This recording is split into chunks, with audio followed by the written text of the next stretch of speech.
You know, Congressman Allred is happy to talk about those who committed acts of violence on January 6th, but you don't hear him talking about the Antifa and Black Lives Matter riots that burned cities across this country. If you commit an act of violence, you should go to jail, and there should be no political favoritism in that regard. Congressman, you have 90 seconds to respond.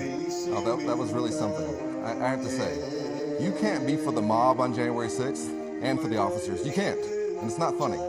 Because you're a threat to democracy. Sure. I was on the House floor when we went through the votes. I remember when you objected to the results in Arizona.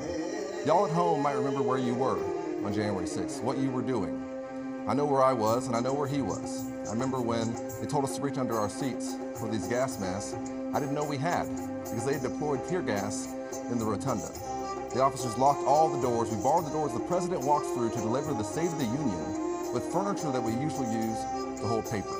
And I texted my wife, Allie, who was 7 months pregnant with our son, Cameron, and at home with our son, Jordan, who wasn't yet 2. Whatever happens, I love you. I took off my suit jacket, and I was prepared to defend the House floor from the mob. At the same time, after he'd gone around the country lying about the election, after he'd been the architect of the attempt to overthrow that election, when that mob came, Senator Cruz was hiding in a supply closet. And that's okay. I don't want him to get hurt by the mob. I really don't. This election is his accountability. You cannot just be patriotic when your side wins. If for the first time in 250 years, this project of ours, this shared American project, that we did not have a peaceful transfer of power, the folks responsible have to be held accountable.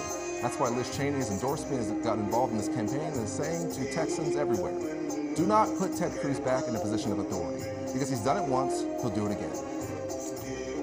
Senator, you have 60 seconds for a rebuttal, but answer the question, would you support pardoning those convicted in the Capitol riot? So look, I think the Biden-Harris administration has persecuted some engaged in peaceful speech, and if you are being persecuted for peaceful speech, absolutely you should be pardoned. If you engaged in violence, absolutely not, you should not be pardoned. But let me say something interesting.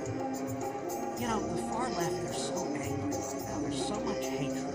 You know, Congressman Allred just snarled at me, you're a threat to democracy. Now, let me be clear. I don't know Congressman Allred. I have no animus for him personally. But I do know his voting record. His voting record is radical and extreme. And you want to talk about threats to democracy?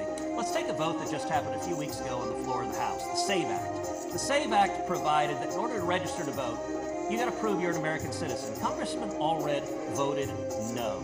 11.5 million illegal immigrants have come into this country under Kamala Harris and Colin Allred's open border policies, and Congressman Allred votes no to protecting our elections and ensuring that people don't vote illegally. That is a threat to democracy.